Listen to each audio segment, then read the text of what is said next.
Uy! Tangin nang yan. Okay ka lang?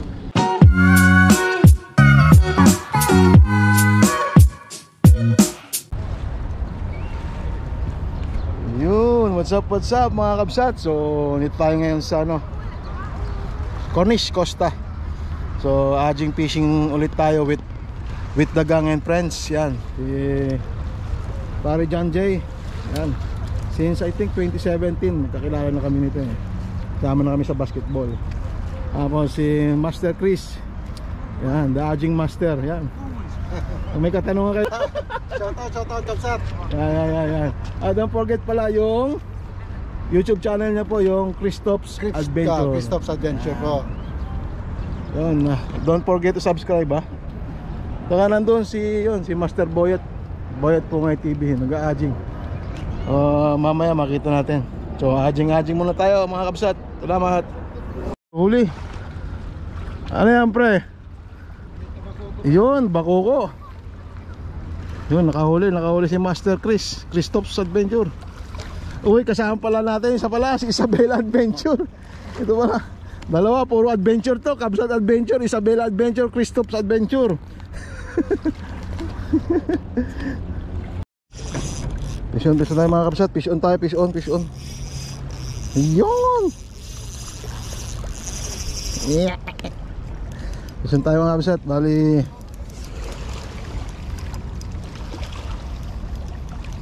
yan.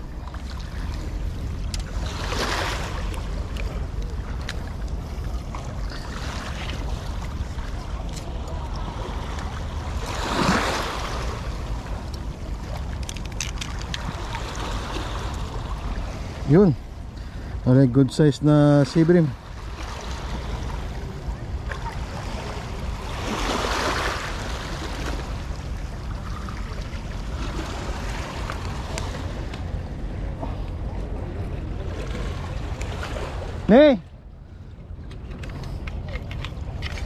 Ni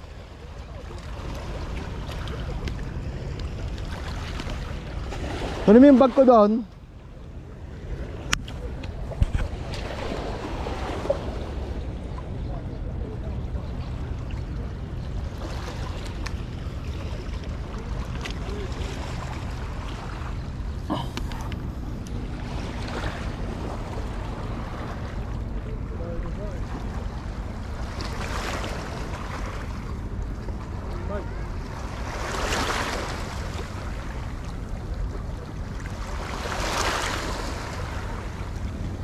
Lagay mo sa plastic ani. May plastic dyan, yung kulay dilaw. Ayan. Ka first catch tayo. Tignan natin second catch.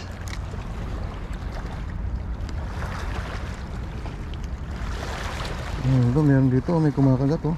Yun, second catch natin mga kabsat. Second catch tayo mga kabsat. Yun, malakas.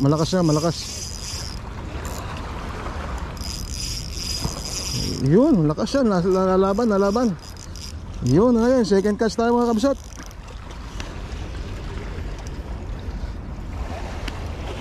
Second catch tayo mga kabsat. Ayan.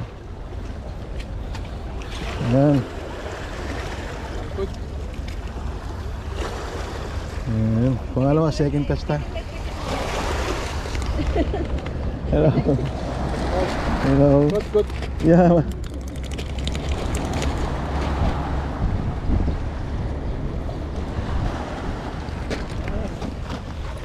Next. Adjing.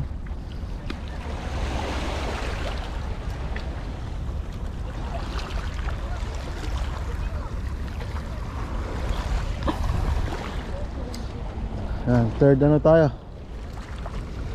cast tayo. Bali sa unang bato natin may kumagat agad. Tapos hindi lang second. Port na to, port.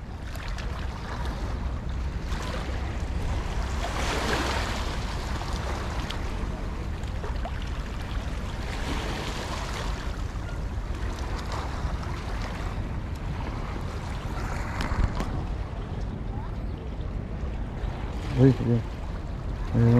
Mayroong kumakagat, may kumakagat. Yun. Huli na naman. Third catch natin mga kabsat. Yun, lakas, malaki. Malaki. Ay!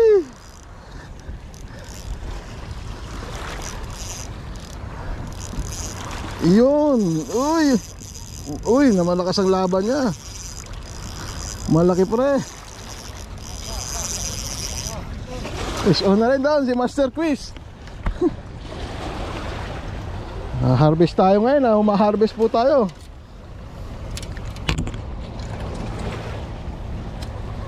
Yan. Malaki-laki to. Kaya pala anong laban niya. Yan.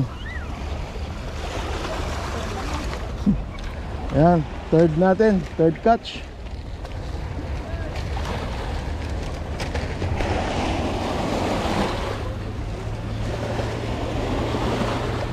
Yan. So, shoutout nga pala dun sa mga kagroup ko sa Pinoy Shore Anglers Qatar. Yan.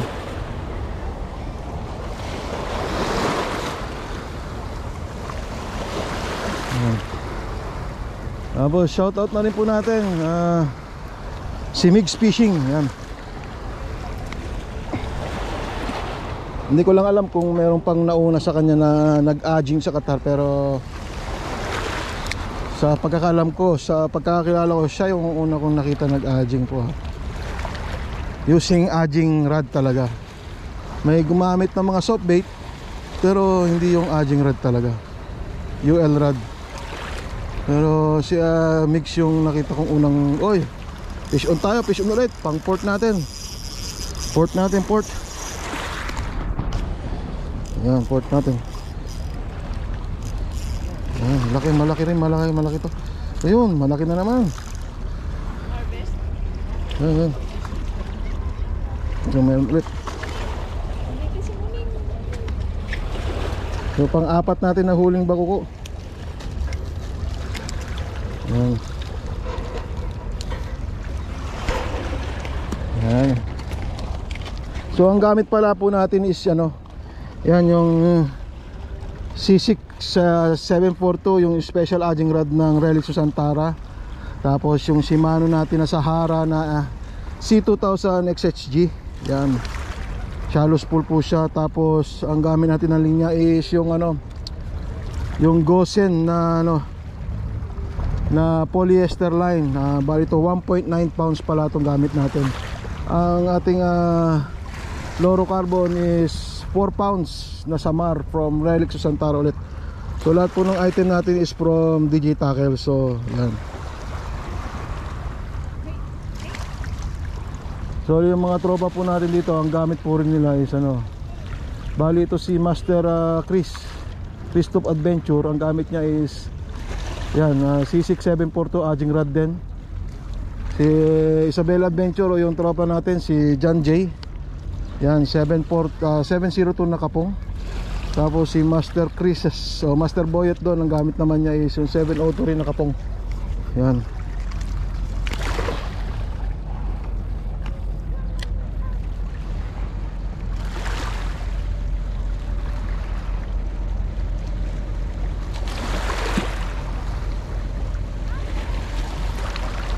May kumakagat na naman ayun, oy, ay sayang yun follow through tayo,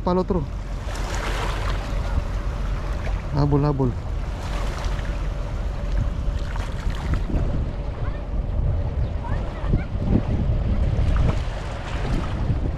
yun, huli ka kapatid. Nag-follow through nga, kumagat siya ulit. Ay, mabigat to. Ayan. Ayun, huli na naman. Oh, may humahabol pa, dalawa.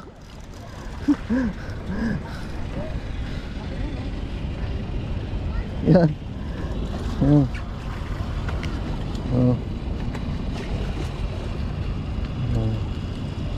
Yun.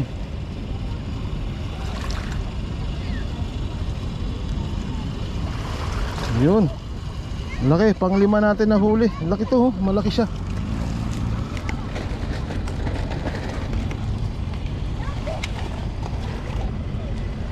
So gamit natin kulay orange na Berking Polaris ha.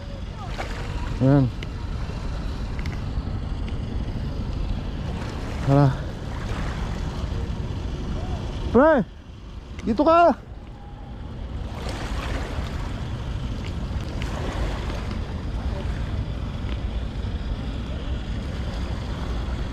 Sabit pre? Sabit?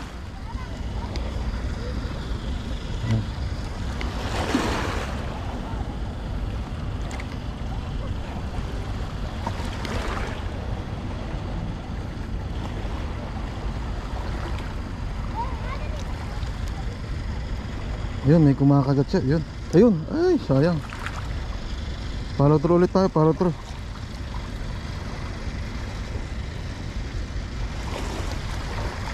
Ayun. Ay, ba't nangyari?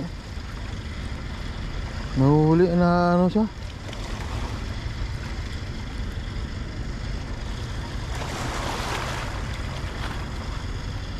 Follow through tayo po. Ayun. Ay, sayang.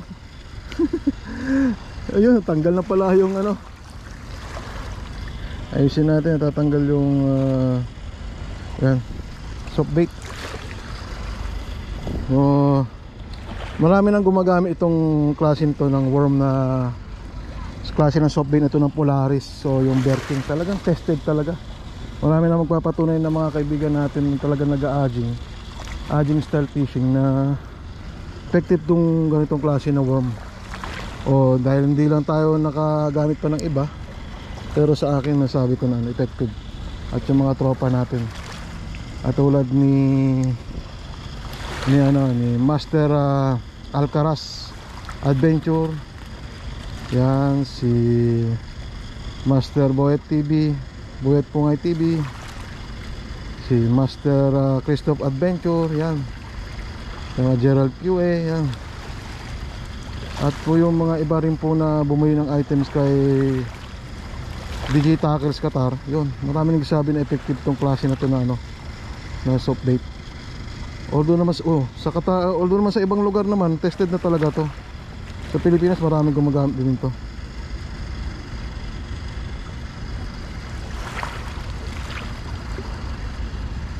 Ayan, nandito pala si Master Denver, yan.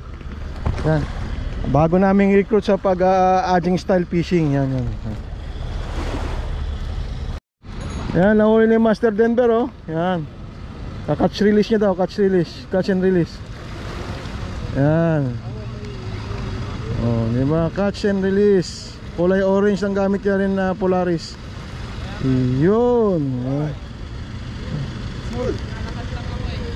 Nice sir. Not bigger than. Good ha? Good brother? Good. Number 7 brother. Catch number 7.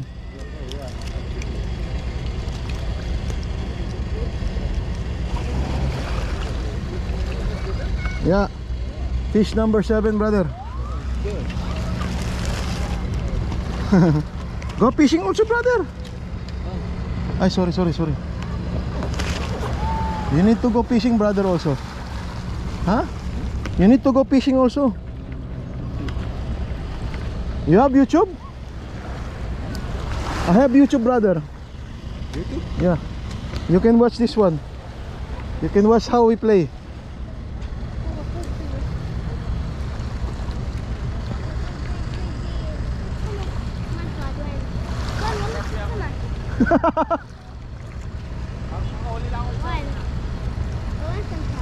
Last, another.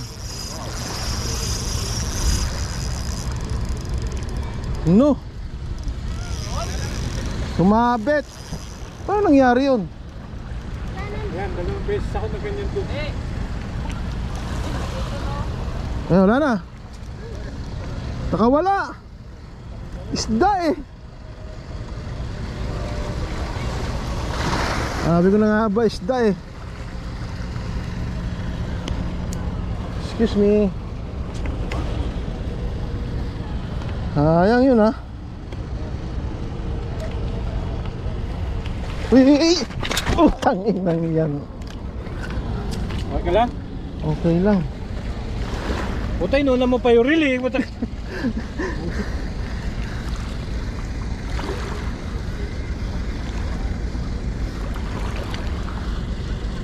Putang ina. Putang ina, yan sinasabi ko.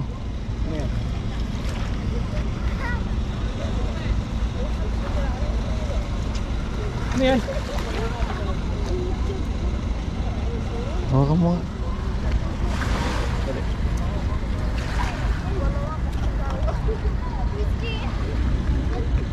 Sumugod ka? Hindi. Ano yan? Yung dulo nung ano ko. Kapsamang palad kakabsat, yan ang nangyari sa rad natin. Yan. Nabali yung rad natin dahil nadulas tayo dun. Oh. Yan. Ajing, yung isa aguyog. Agoy-agoy. Yan, naagoy-agoy tayo tuloy. Bumama mo. Ha? Yun, sige, dito na natin tatapusin ang ating vlog mamaya. Panoorin muna natin sila. Yan. Hinawakan ko ng isang araw dito. So ang ito ating mga huli kakabsat. Ang ginagawa ng iba nito, Brad, ginagawa nilang ice. Yan. Lalagyan nila sa ice, hanggang sa lumubog sa ice. Nakabog sa ilalim.